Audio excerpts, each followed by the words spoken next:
Alors maintenant, il faudrait parler de comment raconter à une population à qui on a dit pendant 2 ans très intensément à travers les médias principaux que nous devons nous défendre contre Poutine si nous ne stoppons pas Poutine à Kiev. Alors il sera demain à Berlin, puis à Munich et ensuite à Lisbonne. Oui, et de toute façon, il est un psychopathe. À cette population, il faudrait dire non. L'Occident a une co-responsabilité. Ceci et cela a été dit, et ainsi de suite. La question est vraiment, peut-on même le faire? Ou les gens veulent-ils maintenant le croire? Kann man das überhaupt oder wollen die Leute das jetzt glauben?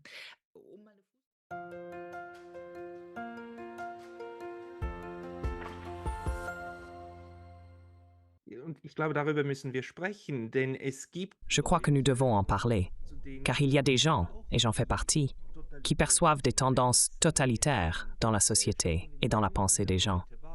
Cela peut être une mauvaise perception. Je ne veux pas dire que nous sommes dans un totalitarisme, mais qu'il y a certaines tendances vers « on ne peut pas dire ça »,« on ne peut pas penser ça »,« on ne peut pas exprimer ça ». C'était extrêmement fort avec le corona, parce qu'à ce moment-là, il y avait aussi cette idée que si tout le monde ne croit pas la même chose, alors le virus va tous nous tuer. Donc, nous devions faire ça. C'était vraiment très fort. Mais ensuite, le virus a débouché sur cette guerre. Pendant 2021, je pensais déjà que peut-être la seule chose qui pourrait éloigner ce thème omniprésent du corona de nos esprits serait probablement une guerre. À l'époque, je pensais que ce serait probablement une guerre entre les États-Unis et l'Iran. Les choses ont tourné différemment, mais précisément la guerre en Ukraine a pour moi plus ou moins mentalement pris la place dans la société que le corona avait avant. Et puis, le corona a disparu. Le corona lui-même était déjà perçu et discuté en termes de guerre. wahrgenommen und besprochen, an die Front, also Front. Aux avant-postes, les infirmières et ainsi de suite, les infirmiers, la guerre contre le virus et ainsi de suite. Toute la rhétorique était déjà là. Et cela s'est ensuite transposé un à un contre la Russie, sur la Russie. Et nous sommes en plein dans ce flux. Et je viens juste d'avoir une discussion la semaine dernière avec un historien suisse qui ne partage absolument pas mon analyse. Je fais partie de ceux qui prennent l'analyse de John Mearsheimer et ainsi de suite et disent que c'est ce qui motive la Russie. Et il dit, si on explique la position de la Russie, alors on la justifie. Donc, il refuse de faire une distinction entre expliquer et justifier, ce que je considère comme fondamental. Donc, expliquer quelque chose n'est pas le justifier, comme vous l'avez également dit.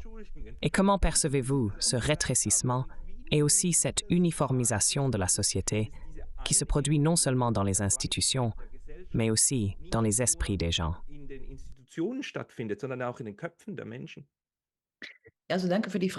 Alors, merci pour la question. Je crois que nous touchons vraiment à la base profonde de ce qui se passe actuellement dans la société. Et en effet, la première question est, que percevons-nous, de quoi discutons-nous actuellement? Une fermeture totalitaire de la pensée, comme vous l'avez dit. Et alors la question est-ce le cas? Comment le justifierions-nous?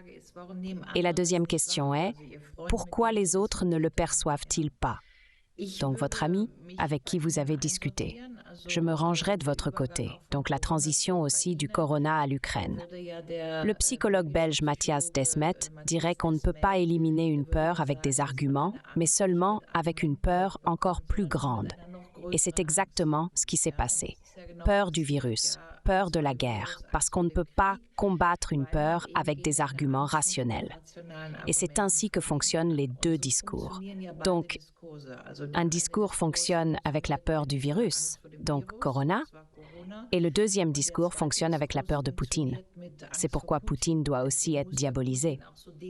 Nous avons maintenant une multitude de livres qui déclarent Poutine psychopathe, etc., qui s'empilent dans les librairies.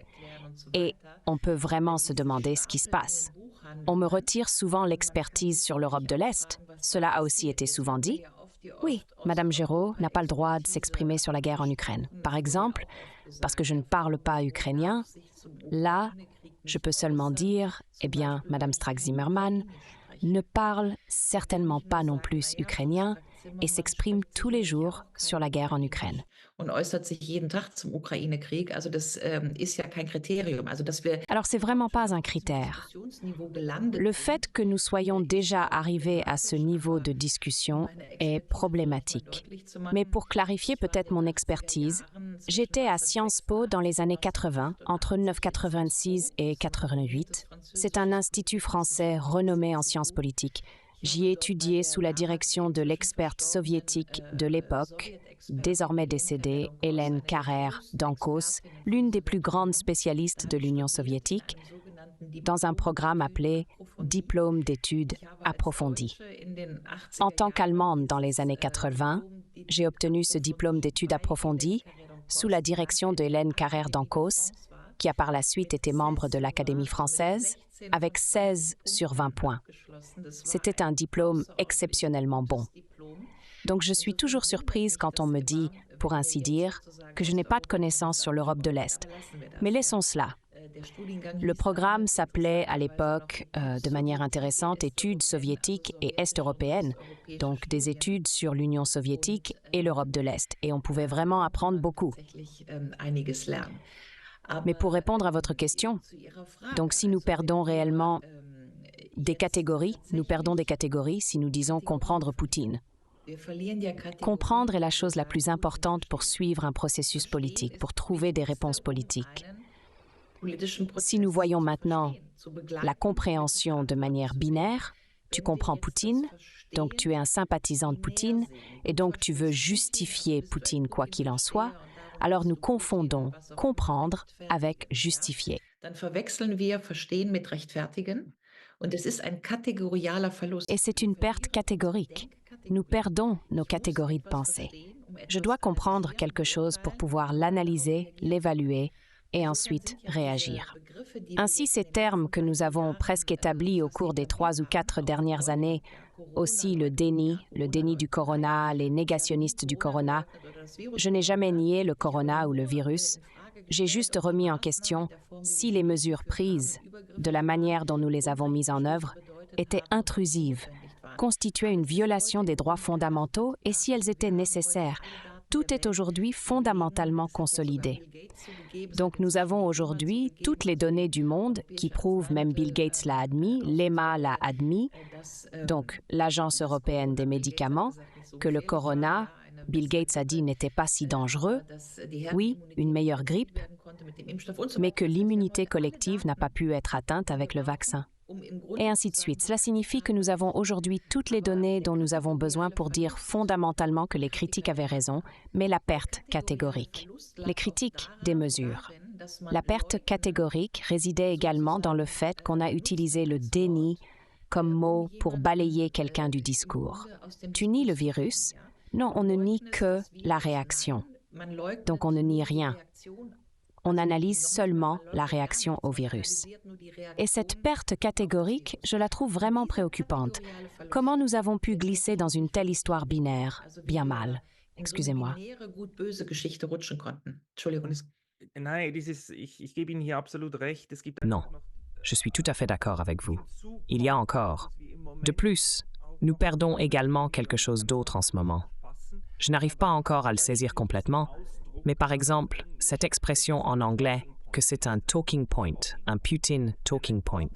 Car un talking point en anglais n'est pas nécessairement un mensonge. Ce n'est pas quelque chose de faux, mais cela peut être quelque chose d'absolument vrai que quelqu'un dit. Donc, si Poutine dit par exemple, « Nous ne voulons pas que l'Ukraine soit militarisée, parce que cela pourrait être utilisé contre nous. » Alors, en Allemagne, en Suisse aussi, et donc chez les gens qui disent « Oui, maintenant nous devons fournir des armes », cet argument n'est alors absolument pas accepté. Si nous argumentons, nous devons faire attention à ce que les Russes ne se sentent pas menacés, car cela serait alors un Russian talking point. Il se passe quelque chose en ce moment qui fait vraiment que beaucoup de gens ont le sentiment que l'on ne peut dire que ce qui est utile à son propre narratif en ce moment. Et tout le reste, même si c'est vrai, cela ne se fait pas. Das gehört sich nicht. Genau. Exactement.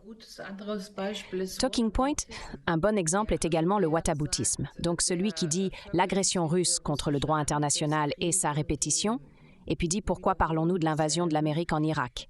Donc celui qui veut comparer. La comparaison est l'argument historique. Donc bien sûr, on ne peut pas comparer des pommes et des poires. On peut aussi faire de mauvaises comparaisons. Alors on peut aussi dire Man kann auch schlechte Vergleiche machen, dann kann man auch sagen, der Vergleich La comparaison boite. Les pommes et les poires sont toutes les deux des fruits. On peut les comparer en tant que fruits. Tout dépend du contexte. Auf an. Genau, das meine ich ja. Ja, also der Vergleich ist das exactement, c'est ce que je veux dire. La comparaison est l'argument historique. Par conséquent, la comparaison doit être faite, même si nous constatons ensuite que la comparaison boite. Mais dire que nous ne devons plus faire la comparaison parce que c'est du whataboutisme, sur le principe que si vous commencez maintenant à parler de l'Irak, alors que nous parlons actuellement de l'agression russe, alors c'est du whataboutisme. Cela aussi, vous ne devez pas le faire. Cela signifie que nous prenons la comparaison, nous absolutisons les choses, nous perdons les catégories. Nous avons déjà vu cela avec le déni du corona et la compréhension de Poutine. J'aimerais jeter un petit coup de projecteur sur la manière dont cela a pu se produire. Il y a, selon moi, une psychologue clinicienne française très intelligente, Ariane Billeran, qui a écrit de nombreux livres sur la manière dont la numérisation a contribué à la perte catégorielle. Donc, comment, à travers la numérisation, les structures de pensée ont effectivement changé au point que cela puisse se produire aujourd'hui. Parce que nous sommes, je ne sais pas, mais peut-être une génération. Il y a en effet des différences spécifiques à l'âge. Ce qu'Ariane Billeran dit, par exemple, c'est que avec le glissement, vous regardez sur Wikipédia et lisez quelque chose, et puis il y a un hyperlien et vous cliquez dessus parce que vous ne comprenez pas quelque chose, puis vous arrivez à un autre texte et puis il y a encore quelque chose. Vous creusez en fait toujours plus profond. Après 5 hyperliens, vous ne savez plus ce que vous vouliez lire à l'origine. L'Internet n'a pas de page, l'Internet n'a pas de pagination. Das Internet hat keine Paginierung. Das heißt, das Internet hat kein räumliches Wissen. Das heißt, Cela signifie que l'Internet n'a pas de connaissance spatiale. Cela signifie que vous ne pouvez plus localiser votre savoir. Vous êtes en quelque sorte toujours en train de glisser vers le bas. Cela conduit à si vous n'êtes pas habitué à autre chose. Cela signifie que vous n'êtes plus habitué à prendre un livre. Un livre a une couverture ici et une couverture là, et entre les deux, il y a des pages, et puis il y a un index, et alors vous pouvez dire à la page 126, je trouve ceci et cela. Nous avons une conception spatiale. La plupart des gens, après avoir lu un livre, savent « Ah, c'était dans le dernier tiers quelque part en bas ». Donc, si vous cherchez quelque chose dans un livre, vous le trouvez généralement aussi, parce que nous avons une capacité de représentation spatiale. Si cela disparaît à cause de cette numérisation que Ariane Billeran dit être une infantilisation délibérée, une stupidification délibérée, alors nous devons constater que nous avons maintenant, disons, les millennials, à partir de 2000, ça a commencé, BlackBerry, et puis l'iPhone, Steve Jobs, Everything with a Button, c'était la révolution autour de 2010. Alors maintenant, nous avons des cohortes entières d'âge. Donc tous ceux qui ont maintenant environ 25 ans, qui ont traversé cela avec ce glissement et cet enfouissement, disons, qui ne lisent plus que des PDF. Et des PDF qui ne sont plus dans un contexte, qui reçoivent donc un PDF, doivent le comprendre et le restituer. Mais un PDF est souvent une contribution d'un recueil, et dans un recueil, il y a 10 articles, et l'un des articles est différent des autres. Ist anders als die anderen, ja? Also mit einem PDF habe ich ja gleich eine Präferenz. Donc, en utilisant un PDF, j'ai déjà exprimé une préférence et je ne dis plus « Voici un recueil, il contient tant d'articles sur le sujet, regardez-les tous, parce que ces articles ensemble éclairent la situation sous différents angles. » Cela signifie que tout cela expliquerait, selon Ariane Billeran, que ce que nous analysons actuellement, à savoir la perte de catégories, l'estompage des concepts, comprendre Poutine, comprendre n'est pas justifié, et tout cela, oui, que Cela est en fait devenu des mécanismes neuronaux qui sont finalement liés à la numérisation. Pourquoi? Nous perdons l'espace, je l'ai déjà dit. Nous perdons ainsi la localité et la pagination du savoir. Nous perdons, comme je l'ai dit, avec le recueil, la confrontation de différentes perspectives, un recueil avec différents articles. Et nous perdons le contexte. Donc, si vous dites que vous avez un point, il y a toujours un passé et toujours un futur. Et nous savons en fait que celui qui ne connaît pas le passé ne peut pas se situer dans le présent et ne peut pas façonner l'avenir. Donc, vous avez besoin de cette tripartition. D'où je viens? Où suis-je? Où veux-je aller? Si vous enlevez cela, parce que vous êtes juste sur le point en train de creuser vers le bas, alors vous perdez le contexte, donc l'histoire, donc la comparaison. Vous perdez les catégories. Et if, when, faciliter l'espace et plus sonner l'avenir. Und sie können Zukunft nicht mehr gestalten. Ich halte das epistemisch für einen Je considère cela comme un développement épistémologiquement très dangereux que nous n'abordons malheureusement pas suffisamment à mes yeux. Bien que j'ai été récemment à Paris, il y avait une conférence intéressante sur ChatGPT où exactement cela a été discuté. Mais restons sur ce sujet. Les événements que nous observons maintenant, par exemple l'agression russe illégale du 22 février 2022, c'est ainsi qu'elle est racontée. C'est exactement cela. Il n'y avait rien avant, il n'y avait pas de guerre civile auparavant, il n'y avait pas de Maïdan, il n'y avait pas ceci, il n'y avait pas cela. Nous ne réfléchissons pas non plus à la manière dont nous, en tant qu'Europe, pouvons sortir de là. Quelles sont les bonnes solutions pour l'Europe? Avons-nous besoin de l'Eurasie? Voulons-nous une architecture de sécurité avec la Russie? Mais nous discutons seulement du point des guerres d'agression illégale, etc. Et de là découle un paradigme politique. Poutine ne doit pas gagner. C'est ce qui nous arrive. Si nous manquons de contextualisation de l'histoire et de la possibilité de concevoir l'avenir, alors nous restons sur ce point. Et c'est totalitaire. Donc, vous avez demandé comment nous traitons avec ce totalitarisme. Et je voulais juste décrire le processus qui le rend si totalitaire. Parce que nous restons en quelque sorte sur ce point. Et puis Adorno est pertinent parce que ce qui est n'est pas tout. Parce que ce qui est peut changer, ce qui est n'est pas tout. Mais si nous restons toujours sur ce point, alors nous ne pouvons plus en sortir.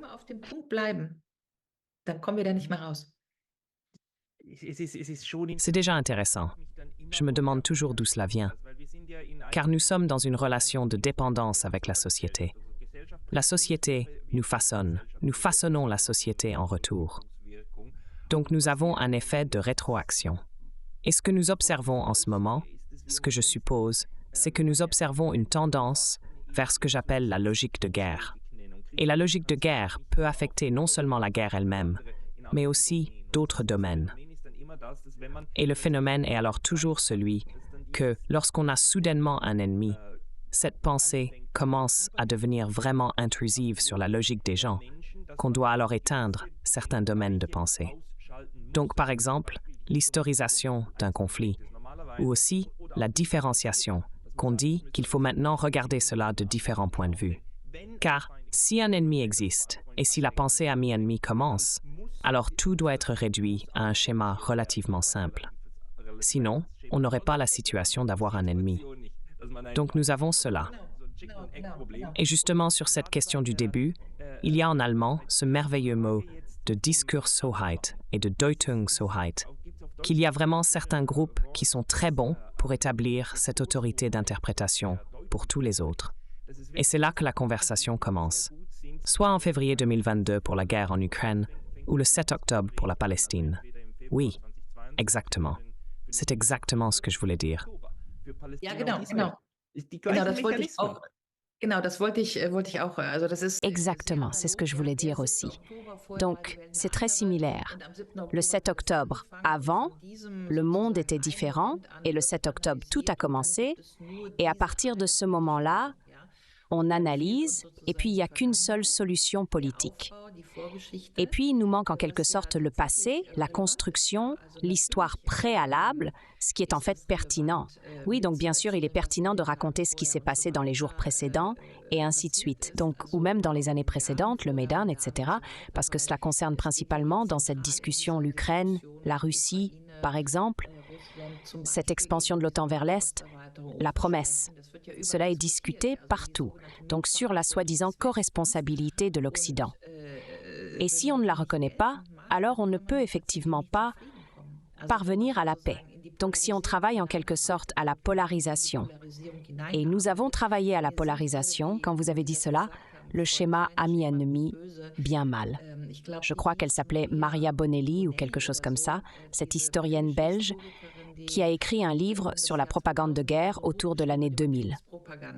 Et les 10 mécanismes de la propagande de guerre, on peut les trouver sur Internet, nous l'avons aussi cité dans le livre final. C'est tout à fait clair, nous sommes les bons. L'agresseur est l'ennemi. L'agresseur massacre et tue, etc. Nous ne faisons que nous défendre. Nous ne faisons jamais rien de mal.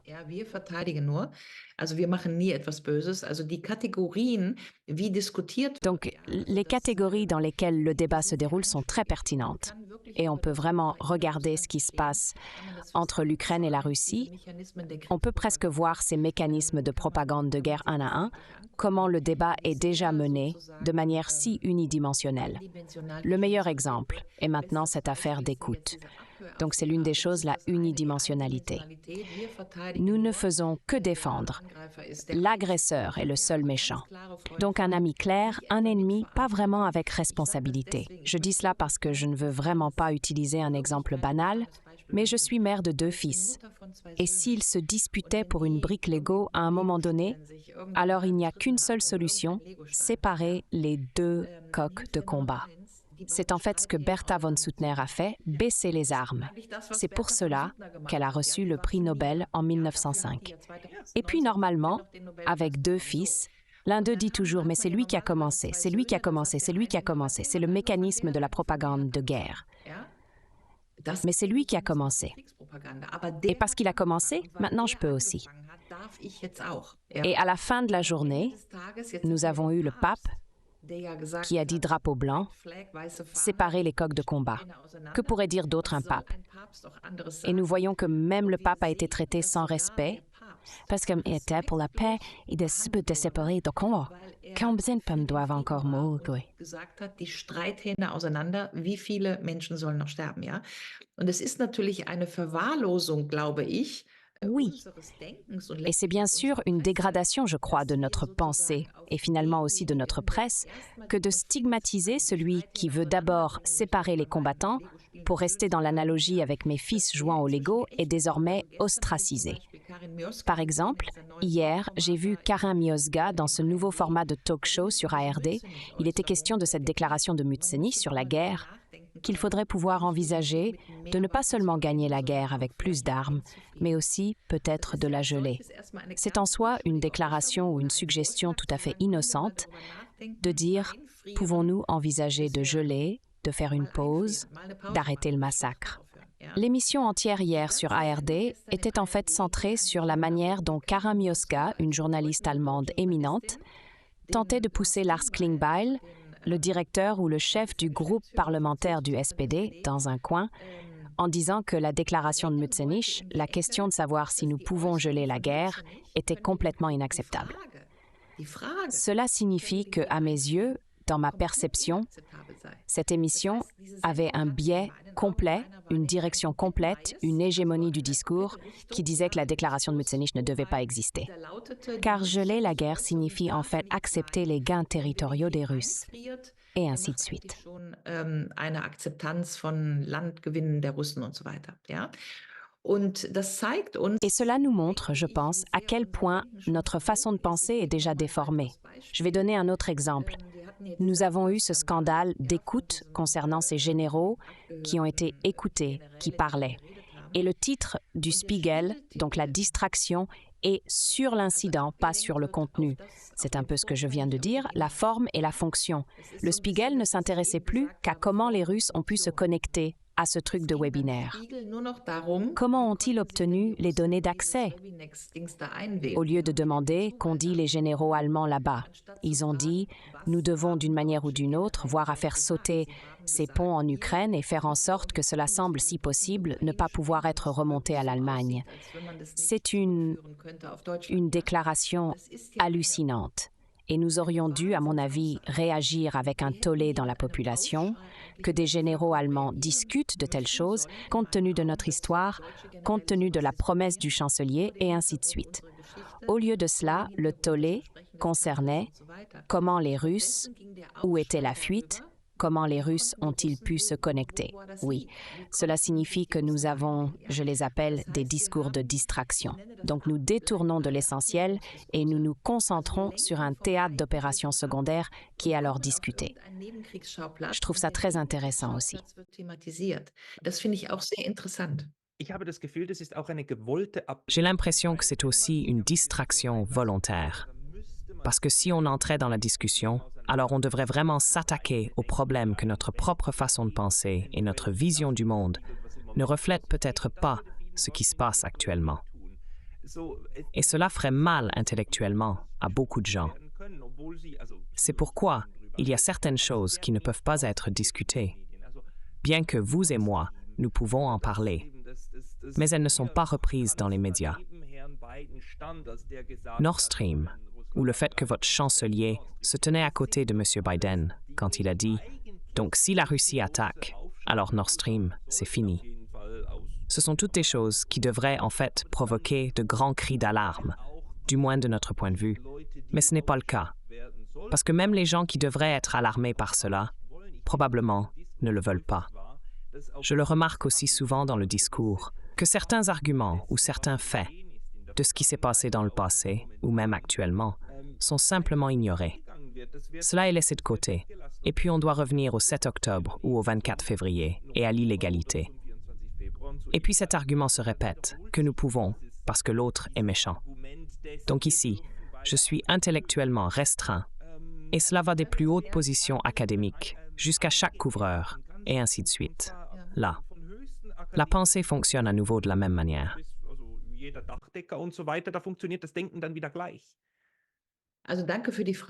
Alors, merci pour la question. Je trouve vraiment que c'est le plus important, ce que vous avez dit au début de votre question. Ensuite, nous devrions admettre que nous voyons peut-être les choses de manière incorrecte ou que nous croyons à tort ou que nous suivons certaines choses. Je ne me souviens plus exactement comment vous l'avez formulé. Vision du monde. Vision du monde. Nous devrions changer notre vision du monde. C'est bien le pire. Je ne sais pas si c'était Nietzsche qui a formulé que le pire est de prendre aux gens leurs croyances. Peu importe si c'est le socialisme ou le christianisme, quoi que ce soit, mais si vous prenez aux gens ce en quoi ils ont cru jusqu'à présent, alors la plupart des gens, en quelque sorte, cela qui les a soutenus, eux et leur vie. Je vais donner un exemple complètement différent pour que ce soit clair. Je connaissais une femme qui travaillait pour la NVA quand la RDA s'est effondrée en novembre 1989. Et si vous étiez à la NVA et que vous avez construit votre vie pendant 30 ans en croyant en la grande RDA, et pour cette femme, tout allait bien. Elle avait 2 enfants, elle avait un salaire, c'était sûr, elle avait une vie stable. Pour elle, un monde s'est littéralement effondré le jour où elle a pour la première fois réalisé que d'autres voyaient la RDA différemment et que d'autres voyaient en la RDA un état de non-droit. Imaginez cette femme qui doit repenser 30 ans de sa vie. Dans quoi ai-je donc vécu? Pourquoi je n'ai pas vu cela? Worin habe ich denn gelebt? Warum habe ich das nicht gesehen? Und jetzt stellen Sie sich vor, wir als Westen, der sogenannte... Et maintenant, imaginez, nous, l'Occident, le soi-disant Occident, nous devrions maintenant, pour citer Mearsheimer, il y a aussi beaucoup d'autres, oui, Kennan l'a également écrit en 2004. En fait, la bibliothèque est pleine de livres que l'on pourrait tous lire pour dire peut-être que tout était différent. Les préparatifs de la guerre en Ukraine, les intérêts américains derrière, Brzezinski. Donc, c'est vraiment expliqué de manière détaillée et solide. Nous pourrions tout lire et percevoir, et si nous le faisions, alors nous aurions de nombreux arguments pour dire « Attendez une minute, l'histoire qui est racontée n'est pas l'histoire qui se déroule. » Il y a d'autres arguments, d'autres faits, aussi en ce qui concerne Poutine. Donc, vous avez mentionné le pipeline, mais on pourrait bien sûr aussi mentionner ces négociations de paix en avril 2022 qui sont maintenant documentées. Par les Ukrainiens, oui, Exactement. C'est pourquoi le général Khoujat dit en fait que l'Occident doit admettre qu'à partir d'avril 2022, donc les négociations de paix, ont été boycottées par nous. Donc Boris Johnson, l'Occident n'est pas encore prêt pour la paix, ont été boycottés par nous. En fait, le général Khoujat a récemment dit dans une émission de Servus TV, à partir d'avril 2022, l'Occident est responsable de la prolongation de la guerre. Oui. Maintenant, il faudrait parler de comment raconter à une population à qui on a dit très fortement pendant 2 ans, à travers un contrôle médiatique dominant, que nous devons nous défendre contre Poutine. Si nous ne stoppons pas Poutine à Kiev, alors il sera demain à Berlin et ensuite à Munich et puis à Lisbonne. Morgen in Berlin und dann in München und dann in Lissabon, ja. Und überhaupt ist ein Psychopath so. Et de toute façon, un psychopathe est ainsi.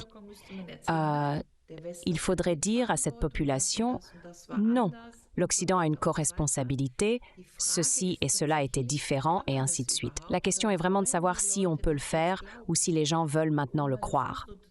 Pour faire une note de bas de page, je ne conteste pas que nous avons des violations des droits de l'homme et aussi des violations des droits électoraux en Russie. Il y a eu des élections récemment, donc clarifions cela. J'analyse ici, je ne défends pas Poutine, je n'aime pas Poutine. Oui, donc il est évidemment un stratège qui mène une guerre, quoi qu'il en soit. Nous devons analyser cela avec un vocabulaire d'intérêt très sobre.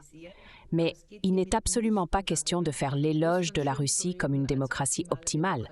Il n'est absolument pas question de défendre Poutine, pour être tout à fait clair. Mais d'analyser ce que nous avons dit, Kissinger, Kennan, neutralité, les accords de Minsk, l'expansion de l'OTAN vers l'Est, donc de rendre visible la co-responsabilité de l'Occident. Seulement, cela pourrait conduire à ce que nous arrivions un jour à une position de négociation. En gros, un peu comme dans le christianisme. Nous pointons du doigt quelqu'un et 3 doigts pointent vers nous. C'est pourquoi dans notre Père, pardonne-nous nos offenses, comme nous pardonnons aussi à ceux qui nous ont offensés. Donc, arriver à un point où un conflit s'est construit, où les 2 côtés ont une co-responsabilité, est la seule possibilité de paix. Eine Mitverantwortung haben, ist ja die einzige Möglichkeit zum Frieden. So, und da kommen wir aber natürlich im Moment nicht hin. Mais bien sûr, nous ne pouvons pas y arriver pour le moment parce que, à mon avis, nous avons des sphères publiques bétonnées qui sont vraiment cognitivement cimentées, qui correspondent exactement à cette polarisation du schéma ami-ennemi, bien mal. Et parce que c'est le cas, il y a malheureusement aussi en quelque sorte le sentiment que nous ne pouvons pas sortir de cette voie. Donc nous ne pouvons pas sortir de la voie bien mal. Poutine ne doit en aucun cas gagner. C'est comme une voiture dans le sable du désert. Si on accélère toujours plus, alors on enfonce cette voiture toujours plus profondément dans le sable du désert, au lieu de ne pas geler, au moins dire pouvons-nous éteindre le moteur. Et c'est vraiment dangereux, mais cela montre, et c'est le pire de tout, cela montre la rupture épistémique que nous avons avec notre propre passé de pensée. C'est-à-dire que nous ne sommes plus capables, comme Olaf Palme ou Willy Brandt ou Egon Bahr ou Kreisky, de penser à l'autre, c'est-à-dire d'apporter l'autre argument dans le débat. Et si c'était le cas, alors c'est malheureusement une situation problématique. Je crois comme vous qu'il s'agit en ce moment que l'Occident, pour ainsi dire, comme vous l'avez dit, que c'est la chose la plus difficile, de dire à la population que tout ce en quoi vous croyez n'est pas vrai. Et le pire, c'est que dans un tel moment, les arguments n'aident plus non plus. Peut-être puis-je encore dire cette phrase, vous avez parlé du pipeline, et ainsi de suite. Ce que nous faisons, c'est en grande échelle un déni de réalité. Donc, un déni de réalité. Also Realitätsverweigerung, ja. Ich zitiere mal auch Bonn. Je cite le philosophe de Bonn, Marcus Gabriel. Il a écrit un grand livre sur la fiction et la réalité et il analyse dans plusieurs livres que nous avons précisément un problème en ce moment où, dans l'ère du déconstructivisme, nous mélangeons tout. L'homme et la femme sont maintenant queer, oui, donc nous perdons ces termes, que nous mélangeons également la réalité et la fiction. Cela signifie que la fiction devient réalité et la réalité devient fiction, en quelque sorte. Donc il y a le même mécanisme. Et dans ce contexte, je crois vraiment que nous sommes dans un processus de refoulement ici en Occident, concernant ce qu'est réellement Mearsheimer et le réalisme. Ce qu'est réellement la réalité, que nous ne voulons plus examiner sous différents angles pour finalement nous bercer dans une fiction que nous déclarons ensuite comme réalité. C'est un mécanisme hautement problématique, qui a beaucoup à voir avec le fonctionnement de nos médias, qui peut bien sûr être contrôlé. Donc, regardez comment s'appelle-t-il, Tögel, qui a écrit ce livre, Guerre psychologique, qui bien sûr indique que cette perception de la réalité est contrôlée par des algorithmes. Donc ce que nous percevons est bien sûr contrôlé. Et dans ce contexte, je crois en effet que nous sommes dans un processus de totalitarisme de la pensée. Et on ne peut qu'espérer que nous allons élargir cela. Der Prozess, in dem wir stecken. Und man kann nur hoffen, dass wir das nochmal weiten, ja. J'ai l'espoir qu'il y aura finalement une désescalade, dirigée d'en haut, si elle est désirée, par Paris, Berlin, Londres et peut-être aussi Washington, et puis petit à petit que l'on sorte de cette manière de penser. L'autre possibilité serait la peur nue. Si la grande guerre nucléaire est réellement imminente, alors la peur pourrait conduire à ce que nous ne soyons pas aussi extrêmes dans nos pensées que nous le voudrions. Madame Guéraud, nous avons déjà dépassé 1 heure et je tiens à vous remercier très chaleureusement pour votre temps et espère que nous pourrons parler à nouveau à l'avenir, surtout sur la manière dont vos accusations de plagiat évolueront. Je vous souhaite tout le meilleur et espère que vous en sortirez bien et que nous trouverons ensemble une sortie de ce totalitarisme de la pensée. Ja, also ich bedanke mich für dieses Gespräch. Oui, donc je vous remercie pour cette conversation, c'était vraiment très très agréable. Oui, aussi les pistes que nous avons déroulées. Je trouve qu'il y a, comment dit-on, beaucoup d'espace pour la recherche. J'espère que beaucoup des questions que nous avons soulevées ici trouveront peut-être un certain intérêt. Peut-être devrions-nous presque développer un programme de recherche parce que c'est, je crois, la question contemporaine la plus importante, ce que de repenser nos propres structures de pensée. Dass wir unsere eigenen Denkstrukturen nochmal überdenken. Je suis d'accord. Madame Guéraud, merci beaucoup. Danke. Merci beaucoup. Salutations au Japon. Japan.